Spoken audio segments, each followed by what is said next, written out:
saya Amal Zahira dengan NPM 2412011300 dan di samping saya ada seorang praktisi hukum. Boleh berkenalan dulu Pak? Ya. Nama saya Heri Hidayat. Baik Bapak Heri Hidayat, pada kesempatan kali ini saya akan berbincang sedikit dengan Bapak mengenai tugas mata kuliah Konstitusi dan Hak Asasi Manusia dengan dosen pembimbing Ibu Marta Rinanda dan Ibu Siti Hoiriah. Oke, langsung saja ke pertanyaan. Mohon izin Bapak. Menurut Bapak, apa sih yang dimaksud dengan konstitusi dan hak asasi manusia? Jawab langsung. Ya. Konstitusi itu aturan dasar dalam satu negara ya, konteksnya. Sedangkan hak asasi manusia itu lebih universal, artinya hak asasi manusia itu bukan cuma ada di Indonesia ya, atau tidak juga secara spesifik itu diatur di Indonesia aja. Kalau konstitusi setiap negara punya dengan versi yang beda-beda. Tapi kalau HAM, konteksnya HAM itu universal. Iya, secara umum di dunia itu ada ratifikasinya. Dia di dalam DUHAM, Deklarasi Umum Hak Asasi Manusia itu tahun 1948. Nah disitulah ada poin-poin apa yang dimaksud dengan HAM itu sendiri. Selanjutnya, kalau menurut Bapak hubungan antara konstitusi dan hak asasi manusia itu bagaimana Pak? Ya, kalau hubungannya ini artinya tadi kita bicara HAM yang universal, HAM secara global yang diakui oleh dunia. Nah, hubungannya dengan konstitusi tentunya bagaimana tiap-tiap negara itu melakukan ratifikasi atau pengadopsian terhadap konsep yang ada di dalam Deklarasi Umum Hak Asasi Manusia itu sendiri. Artinya, apakah tiap-tiap negara atau tiap-tiap konstitusi dalam suatu negara itu sudah mengimplementasikan nilai-nilai HAM dalam aturan dasar negara tersebut. Selanjutnya, mengapa sih hak asasi manusia itu penting Pak dalam kehidupan bermasyarakat? Ya, itu penting ya. Hak asasi manusia ini kan mungkin kalau ya seumumnya ini hak yang muncul sejak lahir ya. Tapi kalau saya justru sebelum lahir hak asasi manusia itu sudah kaitannya dengan konstitusi. Tadi udah kita bahas kalau kaitan dengan konstitusi. Sebenarnya kaitannya HAM ini dengan hukum itu sendiri. Apa kaitannya? HAM ini adalah hak dasar dari setiap manusia.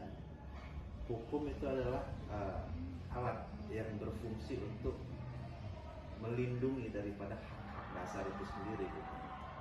Artinya gini, kalau bicara HAM itu muncul sejak lahir, berarti bayi dalam kandungan tidak punya hak asasinya dong. Apakah hukum mengatur tentang bayi dalam kandungan? Kan mengatur. Apa yang diatur oleh hukum? Hak kan. Jadi hubungannya sebenarnya lebih eratnya ya, antara HAM dan hukum. Untuk pertanyaan selanjutnya, kalau perbedaan antara hak asasi manusia dan hak konstitusional itu gimana? Perbedaan? Iya, perbedaan hak asasi manusia dan hak konstitusional. Iya, jelas beda ya. Iya. Itu kalau dia HAM kembali ke konsep-konsep umum yang sudah dideklarasikan di DUHAM kan 1948 itu. Nilai-nilainya ada sudah termasuk di situ, dan hak konstitusional tentunya dibatasi oleh aturan-aturan dasar daripada konstitusi masing-masing negara itu sendiri gitu. Artinya misalkan kita berbicara HAM ini ada tentang hak untuk HAM terbagi menjadi dua ya secara global. Ada hak sipil politik, ada hak ekonomi sosial budaya. Nah, ada di antara itu ada hak berkeyakinan.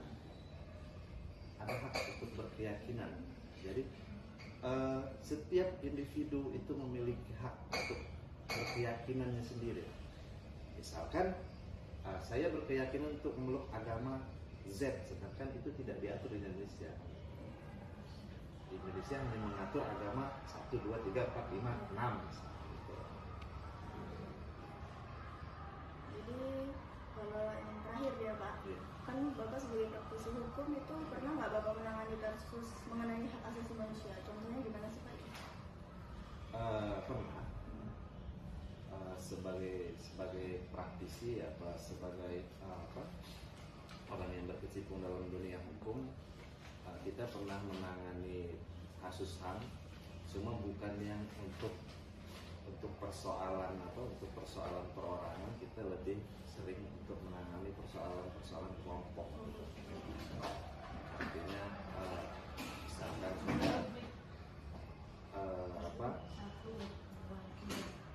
kelompok rentan yang sedang dalam membutuhkan bantuan hukum, dia ada penindasan dari pemerintahan atau dari korporasi.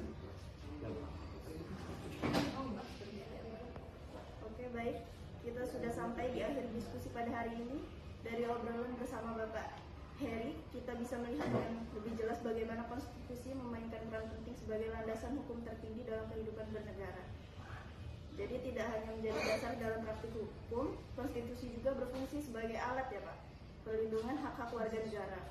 Jadi seperti yang kita dengar tadi, penerapan di lapangan itu tidak selalu mudah ya Pak. Dan peran aparat penegak hukum seperti yang dibagikan narasumber kita pada hari ini itu sangat krusial dalam memastikan konstitusi tidak hanya jadi tulisan, tapi benar-benar hidup di dalam praktik. Oke, baik, sekian. Saya ucapkan terima kasih kepada Bapak Heri sudah bersedia meluangkan waktunya untuk berdiskusi dengan saya. Saya tutup diskusi hari ini. Wassalamualaikum warahmatullahi wabarakatuh.